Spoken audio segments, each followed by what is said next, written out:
mến, hôm nay là tình cờ đi về Bình Thủy, thành phố Cần Thơ thì mình phát hiện ra chú Nguyễn Hồng Dân. Thì mình thấy chú ngồi bên đường mà chú lại có tật nữa. Đó, chú lại tật chân mà mình thấy chú lúi húi thì hóa ra là chú làm cái việc là nói ra cũng không ai tin là chú làm cái việc vá đường.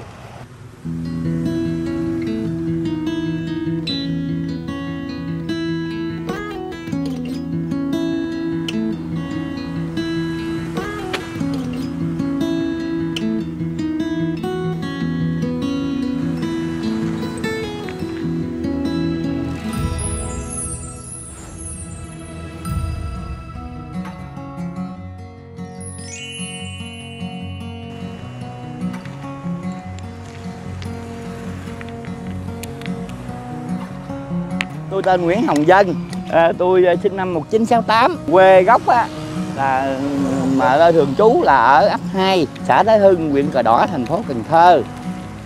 Coi trước kia là đi Bình Dương cũng lâu rồi. Thì khoảng là năm 2014 đi bán vé số, đường này qua đường nọ đó, những cái tai nạn giao thông mình thấy đáng tiếc. Coi như là mọi người là đi trên giao thông cũng đeo trên lưng cơm áo gạo tiền.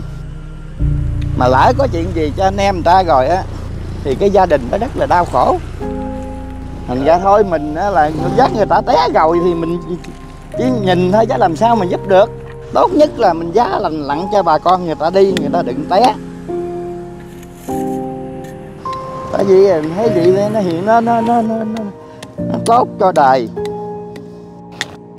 Làm ở Bình Dương đó là làm hồi đó làm bằng xi măng, làm bằng cái xe đạp 2 bánh rồi chở xi măng lại đó rồi đi mót đá mé lộ mằng cho bà con đi cho cái hiệu quả. Ngày nào cũng đi làm hết, hình như là bằng cái tâm mà, hình như là mình thấy chỗ nào nguy hiểm nhất thì mình làm cho bà con đi được an toàn. Mình cũng phải là làm sao an toàn cho mình và cho những người khác. Làm sao an toàn cho mình và cho những người khác. Câu nói đó cứ khiến Coleman phải suy nghĩ mãi.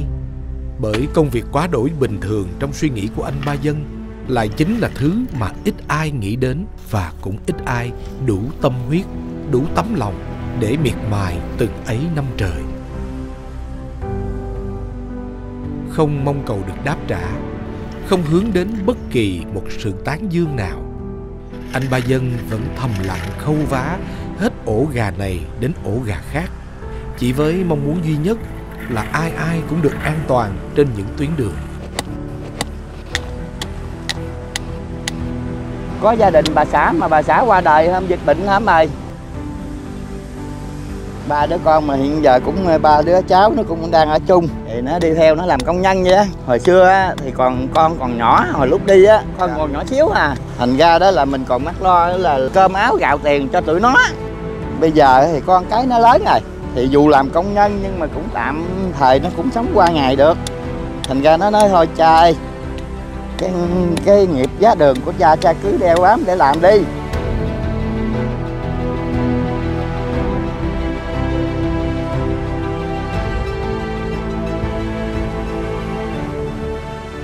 Còn cái chuyện ăn uống thì tụi con lo, thành ra là tôi yên tâm rồi, tôi đi làm không ngại gì là như là về kinh phí thì có nhiêu mình làm nhiêu. Còn chuyện là cơm áo gạo tiền thì con cái nó giờ nó lo ăn được rồi. Có cái kinh phí thì bà con ủng hộ, mình lấy đó mình mua dầu mua đồ này kia mình làm nè. Này là bà con người ta đi ngang đi lại đó, ta ủng hộ đó thì mình gói ghém chứ nói nào ngay cũng không có nhiều. Gói ghém mình làm vậy mà. Xe này là đầy ra nhựa đường và ít lắm là phải 1 xe. Nào nhiều thì 2-3 xe. Làm với rồi nó quen. Chú thấy tôi nhìn thấy ở trên xe tôi là còn bao nhiêu nhựa trên xe và tôi nhìn cái điểm giá là chú thấy trên xe là nó vừa hết mà nó vừa đủ vô cái chỗ đó. Không đo lường.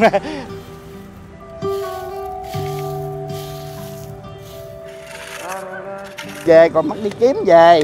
Rồi mới đem vô máy mình nghiền ra.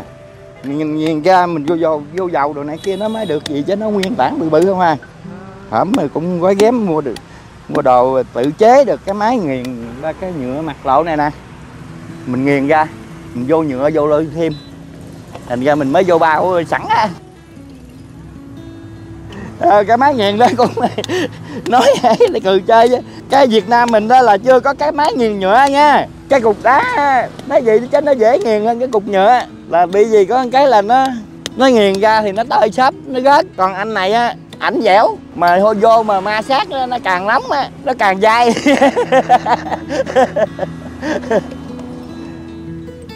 Cái này là nhớt cũ với dầu lửa đỏ lại với nhũ tương. Coi như là mình trộn chung lại.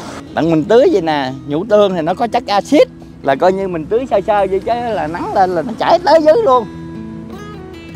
Dầu nhớt thì nó nắng lên thì nó tự chảy ra hà.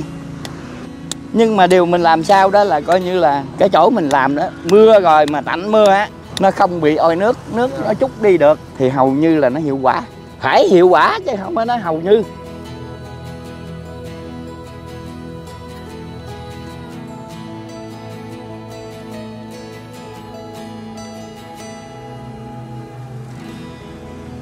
Thì lúc nào là thời tiết mưa thì mình làm cái hiệu quả thì nó không bằng nắng là chứ gì.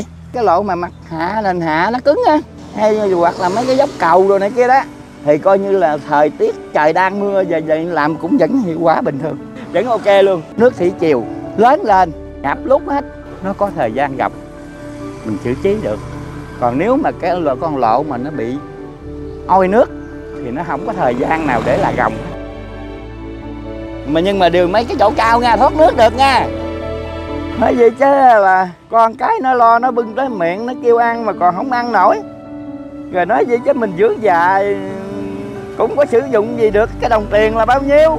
Cái tuổi của mình á thì bây giờ là coi như là kiểu cũng như là nó gần như phế liệu rồi đó. Thì coi như là mình giúp được cho đời được bao nhiêu nên bao nhiêu. Chứ mà không nghĩ gì hết á.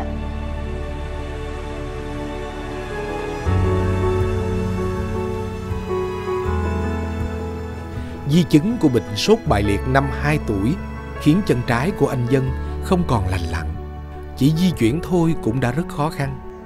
Dù vậy, khiếm khuyết cơ thể cũng chẳng ngăn được anh Dân dốc sức băng bó những khiếm khuyết trên đường.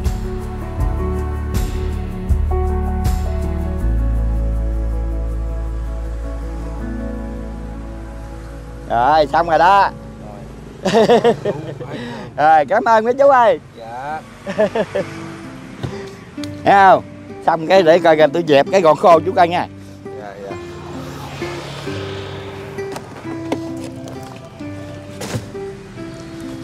Tất cả là chú thao tác xong hết.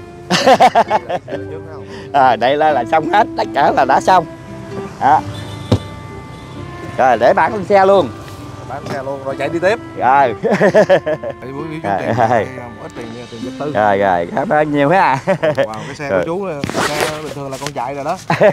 Nhưng mà cái xe của chú phải xe độ hả chú? Xe này chạy số sao? Số thì 4 số tiếng 4 số lùi y như xe Honda mình. Số tiếng 4 số lùi. Bị có hợp số lùi. Không, tại vì chân tôi chú không có đạp số được, cho nên là chú phải xài cần chế để đây này tiếng lùi. Dạ. Còn cái này là thắng. Cái đó là số. Số hả? Dạ. Bà con cô bác mình có thể liên hệ với chú để ủng hộ cho chú tiền vật tư.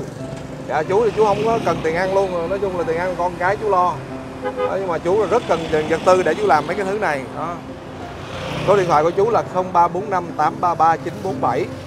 Sau cái phóng sự ngắn này thì mình cũng có hy vọng đủ duyên để mình làm cho chú một cái chương trình nào đó, ví dụ như tình làng nghĩa xóm, hoặc là một cái chương trình nào đó phù hợp để ủng hộ cho chú, động viên chú, giúp đỡ tinh thần cho chú.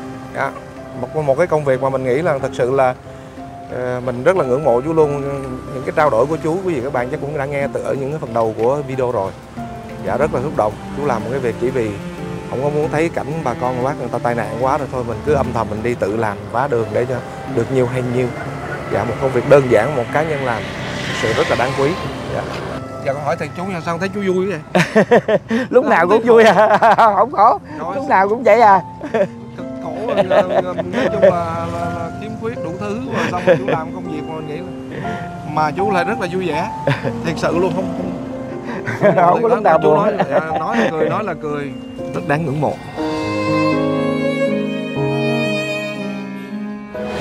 Chúng ta tạm biệt khán giả nha, rồi cảm ơn chú nha chú. Rồi, cảm ơn chú ơi.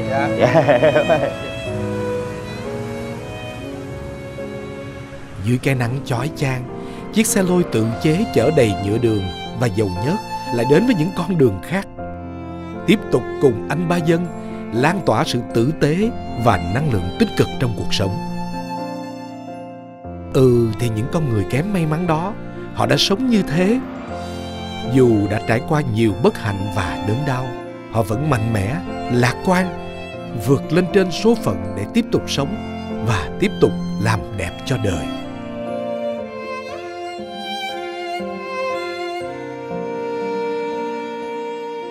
Họ đã sống như thế.